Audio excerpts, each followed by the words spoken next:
Oi irmãos, tudo bem? Bem-vindos a mais um vídeo aqui do canal, mais um vídeo estudar a Palavra de Deus. E hoje, continuando nosso estudo bíblico, nós vamos ler o Desejar de Todas as Nações, capítulo 61, Zaqueu. Antes de iniciarmos, não se esqueçam, esse é apenas um resumo do meu resumo. Recomendo aos irmãos, vão lá no aplicativo da Bíblia, leiam o capítulo completo, não é um capítulo muito longo e tem lições extremamente importantes para a minha e para a sua vida. Então vamos lá, Desejado de Todas as Nações, capítulo 61, Zaqueu. Zaqueu era israelita e detestado de seus patrícios. Sua posição e fortuna era o prêmio de uma carreira que aborreciam e considerada sinônimo de injustiça e extorsão. Todavia, o rico funcionário da alfândega não era de todo endurecido homem do mundo que parecia. A aparência de Zaqueu era a aparência de uma pessoa endurecida, uma pessoa que não tinha esperança, uma pessoa totalmente perdida. Muitas vezes eu e você caímos nessa tentação, nesse erro de achar que há pessoas perdidas, pessoas que são impossíveis de serem alcançadas. Zaqueu era uma dessas pessoas, parecia ser impossível, mas não era. Não cabe a mim e a você julgarmos as pessoas se ela deve ser salva ou não, se ela tem conversão ou não. Nós não conhecemos o coração das pessoas. Zaqueu parecia ser uma coisa que na verdade não era. Sob a aparência da mundanidade e orgulho, achava-se um coração suscetível às influências divinas.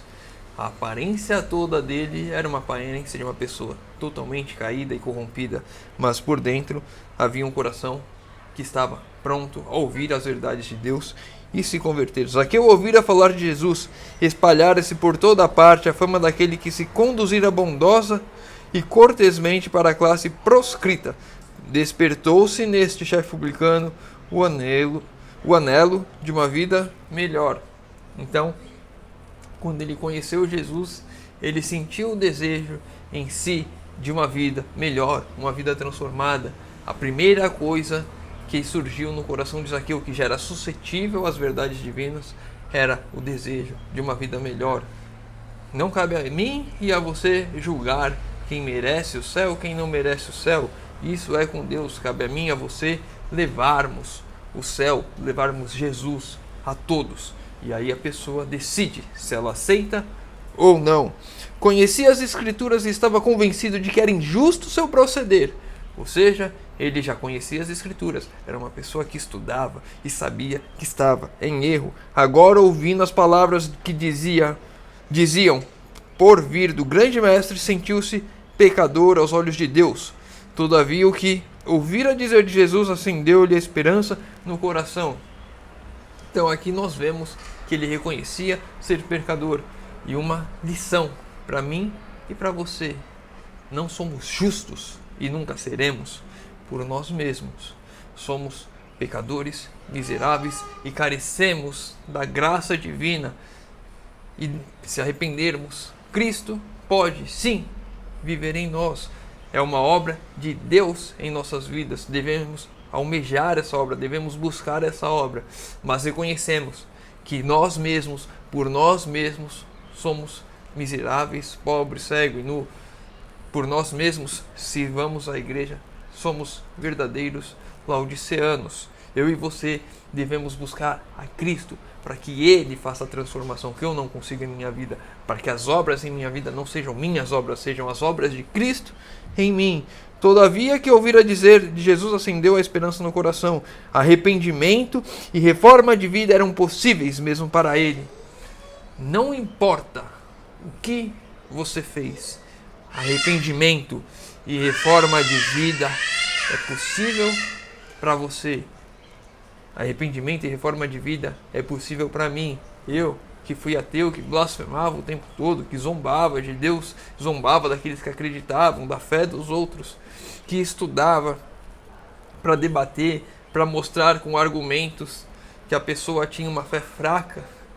Para mim, há arrependimento e reforma de vida. Para você, muito mais. Não importa o que você fez, a reforma de vida é possível para mim e é possível para você. Não for acaso publicano um dos mais dignos discípulos do mestre, Zaqueu começou imediatamente a obedecer à convicção que dele tomara posse e a fazer restituição daqueles a quem prejudicara. Antes de conhecer a Jesus, antes de ver Jesus, antes de subir na figueira, ele já estava arrependido e ele já começou a reforma na sua vida.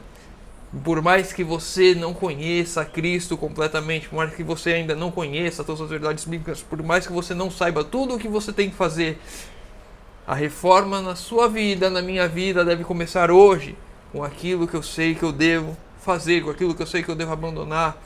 Se eu roubo por algum motivo, se eu sou desonesto no meu trabalho, se eu sou um adúltero, não importa qual seja o problema que você faça, quando você conhece a verdade bíblica e você sabe que esses são seus erros, são esses os erros que eu e você devemos abandonar agora.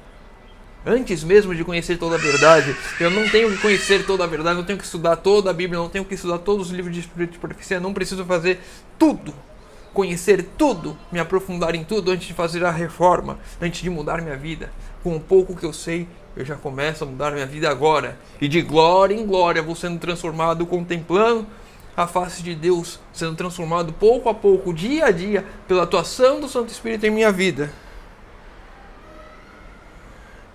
E eu comecei a apertar um monte de botão aqui e saiu de onde eu estava.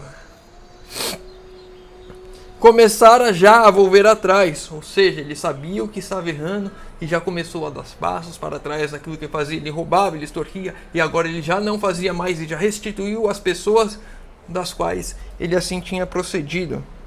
Quando soaram em Jericó as novas de que Jesus vinha entrando na cidade, Zaqueu decidiu vê-lo. Ele já tinha começado a reforma em sua vida. E Jesus vinha agora em pessoa à cidade e ele decidiu vê-lo. Ele tomou a decisão de ir a Cristo. Eu não sei o que te impede hoje de ir a Cristo. O que te impede hoje de fazer as reformas que são necessárias naquilo que você já conhece. Mas essas decisões têm que partir do homem, do ser humano, de mim e de você. Reformar aquilo que eu sei que é errado, aquilo que eu faço de errado, eu parar de fazer. Não vou roubar, não vou matar, não vou adulterar, não vou ser desonesto, não vou trapacear as pessoas. E vou a Cristo. Essas decisões, essas atitudes partem de mim. Partem de mim já, porque o Espírito Santo começa a trabalhar em minha vida. Porque eu, por mim mesmo, nem voltar atrás poderia ser capaz. Com um pouco de conhecimento que você e eu temos, devemos já permitir a atuação do Espírito Santo nessas áreas da nossa vida para fazer as reformas necessárias.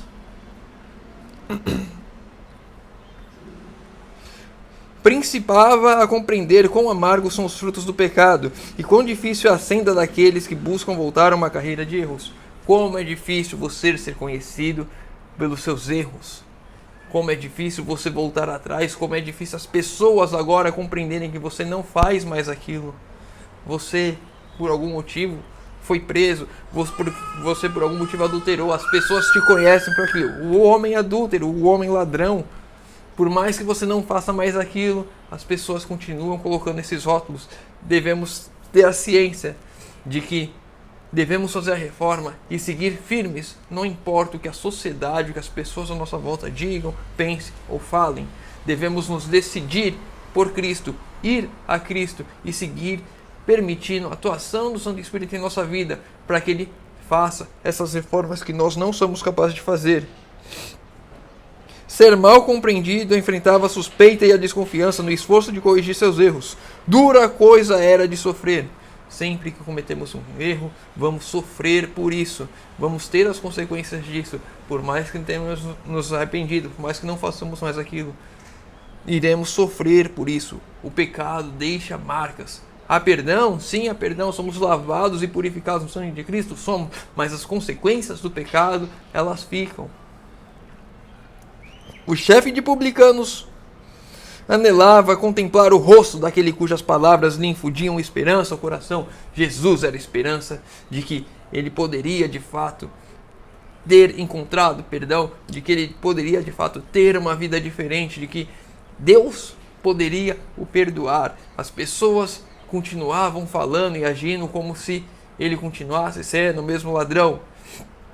Mas ele precisava ouvir de Deus que ele estava perdoado e que ele não era mais aquela pessoa, que Deus tinha transformado a vida dele. Por sobre o clamor dos sacerdotes, rabis e as aclamações da turba, chegou ao coração de Jesus a expressão do mudo desejo daquele chefe dos publicanos. De súbito, mesmo embaixo da figueira, um grupo estaca os de diante e os de trás detém-se, e alguém cujo olhar parecia ler a alma ergue os olhos para a figueira. Aqui nós vemos que eu e você não faremos nada sozinho. Nós não iremos a Cristo sozinho. Ao mesmo tempo que caminhamos em direção a Cristo, Cristo caminha em direção a nós também. Zaqueu decidiu ir ver Cristo. Zaqueu fez aquilo que ele podia fazer. Ele pensou, ele era de baixa estatura, viu a multidão, ele não conseguia passar. Ele olhou para frente e viu que Jesus iria passar próximo àquela figueira. Ele queria ver Jesus, ele queria estar o mais próximo por cima de Cristo. Então ele foi até a figueira, subiu na figueira e Jesus leu os pensamentos dele e foi até ele e falou com ele. Nós não vamos sozinhos a Cristo. Assim como no filho pródigo, quando ele vai chegando em casa, o pai vai correndo ao encontro dele. Quando nós vamos ao encontro de Deus, Deus vem ao nosso encontro também. Nós não vamos sozinhos. Nós sempre temos de ter a certeza de que ao caminharmos em direção a Deus, Ele também está encaminhando em nossa direção para nos encontrar.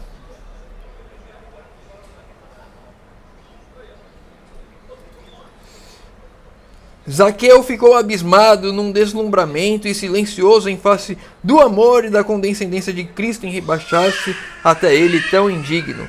Então o amor e a lealdade para com o mestre que acabara de achar lhe descerraram os lábios. Resolveu fazer pública a sua confissão e arrependimento. E agora Zaqueu, contemplando o amor de Deus por ele, entendendo que Deus o ama, e esse amor agora é recíproco por ele, ele confessa os seus pecados.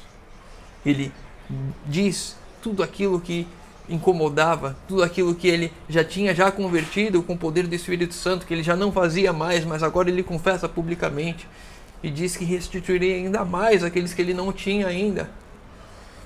Quando eu e você nos encontramos com o amor de Cristo, quando nós percebemos o amor de Cristo, quando nós estamos arrependidos, quando nós estamos verdadeiramente convertidos, os nossos lábios confessam tudo, entregam e declaram tudo aquilo que nos incomoda aos pés de Cristo, tendo a certeza do perdão do nosso Senhor. Quando o jovem rico se retirara de Jesus, maravilharam-se os discípulos de ouvir o Mestre. Quão difícil é para os que confiam nas riquezas entrar no reino de Deus! Exclamaram uns aos outros: quem poderá, pois, salvar-se? Porque as pessoas confiam muito nos seus bens, nos seus dons, nos seus talentos. Agora tinha uma demonstração das palavras de Cristo. As coisas que são impossíveis aos homens são possíveis a Deus. É Deus quem faz essa transformação. É Deus quem faz essa entrega. Não importa se é rico, se é pobre, se é inteligente, se não é tão inteligente assim, se não tem o estudo, se não tem um PhD, se não tem uma faculdade, não importa, se não estudou nada. O trabalho e a obra de Deus é para todos. Ele vai para todos e cabe a mim e a você aceitar que Deus trabalha em nossas vidas. Zaqueu aceitou e ele foi a prova viva de que o que é impossível para os homens é possível para Deus. Viram como por meio da graça divina um rico podia entrar no reino de Deus. Muitas pessoas acham que para sermos cristãos verdadeiros temos de ser pobres, temos que ser sofridos, e não. A graça divina é para todos. É mais difícil aquele que tem mais estudo, aquele que tem mais posses, se entregar a Deus porque confia mais no seu intelecto, nas suas posses, confia mais naquilo que ele tem, naquilo que ele possui, e deixa de confiar tanto assim em Deus. Mas todos podem confiar em Deus e permitir que Deus faça aquele que é impossível para nós. Antes de Zaqueu ter contemplado o rosto de Cristo, começar a fazer aquilo que se tornara manifesto, ter ele arrependimento sincero. Antes de conhecer a Cristo, antes de ver a Cristo pessoalmente, com aquilo que ele já sabia, permitindo que o Espírito Santo trabalhasse na vida dele, ele já começou a mostrar os frutos do arrependimento dele, não roubando mais, não extorquindo mais, restituindo aqueles que ele havia praticado esse crime, antes de ser acusado pelos homens, confessar o seu pecado, submeter-se à convicção do Espírito Santo e começar a cumprir os ensinos das palavras escritas para o antigo Israel, bem como para nós mesmos. Antes dele conhecer a Cristo pessoalmente, ele já tinha feito a conversão em sua vida. Cabe a mim e a você fazermos o mesmo, permitir que o Espírito Santo trabalhe em nossas vidas, que ele faça a conversão que precisa ser feita em nós. Não esperar, não retardar, não ficar colocando empecilhos para que Deus trabalhe em nossas vidas. Filho, não podemos deixar que não podemos deixar que o Espírito Santo seja impeço de trabalhar em nossas vidas. Eu e você devemos permitir hoje que o Espírito Santo trabalhe e faça a obra que cabe a ele fazer nas nossas vidas. A primeira resposta de Zaqueu ao amor de Cristo era manifestar compaixão para com o pobre e o sofredor. A primeira resposta do amor de Cristo que surge em nós é amar ao nosso próximo, amar ao nosso semelhante, nos compadecer daqueles que estão ao nosso redor. É essa a primeira resposta que de fato o Espírito Santo tem trabalhado em minha vida, tem trabalhado em sua vida. Não é genuíno nenhum arrependimento que não opera a reforma. Não há arrependimento sem reforma. Se você está arrependido de fato, o Espírito Santo vai reformar a sua vida. Você não vai ficar mais cometendo o mesmo erro. Se você adulterou, você está arrependido de fato, você não vai mais ficar adulterando. Se você roubou, está arrependido, você não vai mais ficar roubando.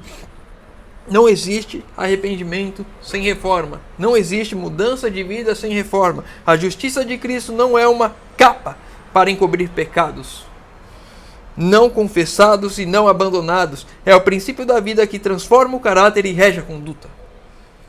A justiça de Cristo transforma o caráter e rege a conduta. O meu ser, a minha forma de agir é transformada por Cristo.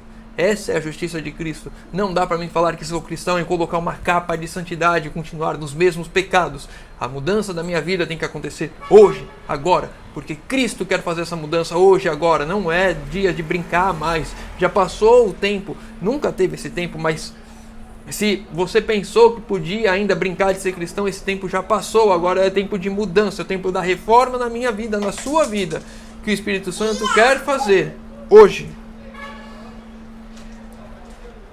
O cristão deve representar perante o mundo, nos negócios de sua vida, a maneira por que o Senhor se conduzir em empreendimentos desse gênero. De toda a transação deve ele patentear que Deus é seu mestre.